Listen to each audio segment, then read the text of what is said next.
ظهر الفساد في البر والبحر بما كسبت أيدي الناس ليذيقهم بعض الذي عملوا لعلهم يرجعون۔ خشکی اور تری میں فساد برپا ہو گیا ہے لوگوں کے اپنے ہاتھوں کی کمائی سے، تاکہ مزہ چکھائے ان کو ان کے بعض اعمال کا، شاید کہ وہ باز آئیں۔ یہ پھر اس جنگ کی طرف اشارہ ہے جو اس وقت روم و ایران کے درمیان برپا تھی، جس کی آگ نے پورے شرق اوسط کو اپنی لپیٹ میں لے لیا تھا۔ لوگوں کے اپنے ہاتھوں کی کمائی سے مراد وہ فسق و فجور اور ظلم و جور ہے جو شرک یا دہریت کا عقیدہ اختیار کرنے اور آخرت کو نظر انداز کر دینے سے لازماً انسانی اخلاق و کردار میں رونما ہوتا ہے۔ شاید کہ وہ بعد آئیں کا مطلب یہ ہے کہ اللہ تعالیٰ آخرت کی سزا سے پہلے اس دنیا میں انسانوں کو ان کے تمام اعمال کا نہیں بلکہ بعد اعمال کا برا نتیجہ اس لیے دکھاتا ہے کہ وہ حقیقت کو سمجھیں اور اپنے تخیلات کی غلطی کو محسوس کر کے اس عقیدہ صالحہ کی طرف رجوع کریں جو انبیاء علیہ السلام ہمیشہ سے انسان کے سامنے پیش کرتے چلے آ رہے ہیں، جس کو اختیار کرنے کے سوا انسانی اعمال کو صحیح بنیاد پر قائم کرنے کی کوئی دوسری صورت نہیں ہے۔ یہ مضمون قرآن مجید میں متعدد مقامات پر بیان ہوا ہے۔ مثال کے طور پر ملاحظہ ہو سورہ توبہ آیت 126، الرعد آیت 31، السجدہ آیت 21، الطور آیت 47۔ قل سیروا فی الارض فانظروا کیف کان عاقبۃ الذین من قبل کان اکثرهم مشرکین۔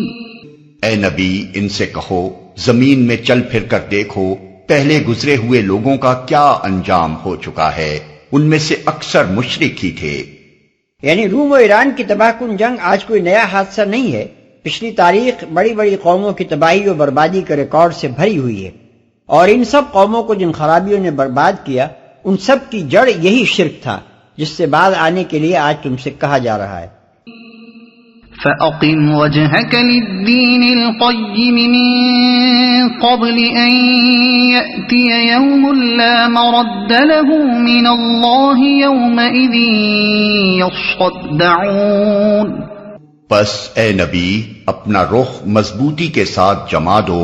اس دین راست کی سمت میں قبل اس کے کہ وہ دن آئے جس کے ٹل جانے کی کوئی صورت اللہ کی طرف سے نہیں ہے۔ اس دن لوگ پھٹ کر ایک دوسرے سے الگ ہو جائیں گے، ٹل جانے کی کوئی صورت اللہ کی طرف سے نہیں ہے۔ یعنی جس کو نہ اللہ تعالیٰ خود ٹالے گا اور نہ اس نے کسی کے لیے ایسی کسی تدبیر کی کوئی گنجائش چھوڑی ہے کہ وہ اسے ٹال سکے۔ من كفر فعليه كفره ومن عمل صالحا فلأنفسهم يمهدون ليجزي الذين آمنوا وعملوا الصالحات من فضله إنه لا يحب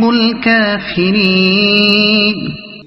جس نے کفر کیا ہے اس کے کفر کا وبال اسی پر ہے، اور جن لوگوں نے نیک عمل کیا ہے وہ اپنے ہی لیے فلاح کا راستہ صاف کر رہے ہیں تاکہ اللہ ایمان لانے والوں اور عمل صالح کرنے والوں کو اپنے فضل سے جزا دے، یقیناً وہ کافروں کو پسند نہیں کرتا، اس کے کفر کا وبال اسی پر ہے۔ یہ ایک جامع فقرہ ہے جو ان تمام مضرتوں کو اپنے اندر سمیٹ لیتا ہے جو کافر کو اپنے کفر کی بدولت پہنچ سکتی ہیں۔ مضرتوں کی کوئی مفصل فہرست بھی اتنی جامع نہیں ہو سکتی۔ وَمِنْ آيَاتِهِ أَن يُرْسِلَ الرِّيَاحَ مُبَشِّرَاتٍ وَلِيُذِيقَكُم مِّن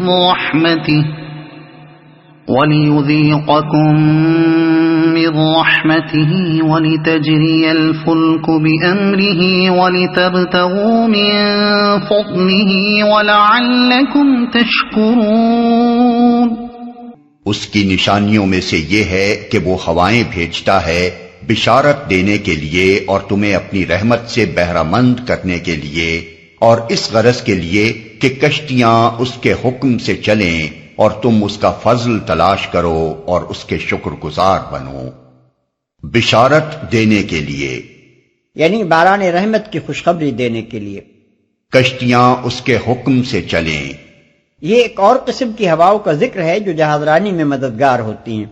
قدیم زمانے کی بادبانی کشتیوں اور جہازوں کا سفر زیادہ تر باد موافق پر منحصر تھا اور باد مخالف ان کے لیے تباہی کا پیش خیمہ ہوتی تھی، اس لیے بارش لانے والی ہواؤں کے بعد ان ہواؤں کا ذکر ایک نعمت خاص کی حیثیت سے کیا گیا ہے۔ تم اس کا فضل تلاش کرو، یعنی تجارت کے لیے سفر کرو۔ وَلَقَدْ أَرْسَلْنَا مِن قَبْلِكَ رُسُلًا إِلَىٰ قَوْمِهِمْ فَجَاءُوهُم بِالْبَيِّنَاتِ فَانتَقَمْنَا مِنَ الَّذِينَ أَجْرَمُوا وَكَانَ حَقًّا عَلَيْنَا نَصْرُ الْمُؤْمِنِينَ۔ اور ہم نے تم سے پہلے رسولوں کو ان کی قوم کی طرف بھیجا اور وہ ان کے پاس روشن نشانیاں لے کر آئے، پھر جنہوں نے جرم کیا ان سے ہم نے انتقام لیا اور ہم پر یہ حق تھا کہ ہم مومنوں کی مدد کریں۔ روشن نشانیاں لے کر آئے، یعنی ایک قسم کی نشانیاں تو وہ ہیں جو کائنات فطرت میں ہر طرف پھیلی ہوئی ہیں، جن سے انسان کو اپنی زندگی میں ہر آن سابقہ پیش آتا ہے، جن میں سے ایک ہواؤں کی گردش کا یہ نظام ہے جس کا اوپر کی آیت میں ذکر کیا گیا ہے، اور دوسری قسم کی نشانیاں وہ ہیں جو انبیاء علیہ السلام معجزات کی صورت میں، کلام الہی کی صورت میں، اپنی غیر معمولی پاکیزہ سیرت کی شکل میں اور انسانی معاشرے پر اپنی حیات بخش تاثیرات کی شکل میں لے کر آئے۔ یہ دونوں قسم کی نشانیاں ایک ہی حقیقت کی نشاندہی کرتی ہیں، اور وہ یہ ہے کہ جس توحید کی تعلیم انبیاء دے رہے ہیں وہی برحق ہے۔ ان میں سے ہر نشانی دوسری کی مؤید ہے۔ کائنات کی نشانیاں انبیاء کے بیان کی صداقت پر شہادت دیتی ہیں، اور انبیاء کی لائی ہوئی نشانیاں اس حقیقت کو کھولتی ہیں جس کی طرف کائنات کی نشانیاں اشارے کر رہی ہیں۔ جنہوں نے جرم کیا، یعنی جو لوگ ان دونوں نشانیوں کی طرف سے اندھے بن کر توحید سے انکار پر جمے رہے اور خدا سے بغاوت ہی کیے چلے گئے۔ اللہ الذی یرسل الریاح فتثیر سحابا فیبسطه فی السماء كيف يشاء ويجعله كسفا فترى الودق يخرج من خلاله فإذا أصاب به من يشاء من عباده إذا هم يستبشرون وَإِن كَانُوا مِن قَبْلِ أَن يُنَزَّلَ عَلَيْهِم مِّن قَبْلِهِ لَمُبْلِسِينَ۔ اللہ ہی ہے جو ہواؤں کو بھیجتا ہے اور وہ بادل اٹھاتی ہیں، پھر وہ ان بادلوں کو آسمان میں پھیلاتا ہے جس طرح چاہتا ہے اور انہیں ٹکڑیوں میں تقسیم کرتا ہے، پھر تو دیکھتا ہے کہ بارش کے قطرے بادل میں سے ٹپکے چلے آتے ہیں۔ یہ بارش جب وہ اپنے بندوں میں سے جن پر چاہتا ہے برساتا ہے تو یکا یک وہ خوش و خرم ہو جاتے ہیں، حالانکہ اس کے نزول سے پہلے وہ مایوس ہو رہے تھے۔ فانظر إلى آثار رحمة الله كيف يحيي الأرض بعد موتها إن ذلك لمحيي الموتى وهو على كل شيء قدير۔ دیکھو اللہ کی رحمت کے اثرات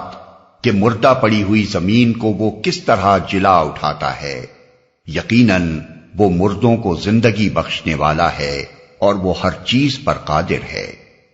کس طرح جلا اٹھاتا ہے۔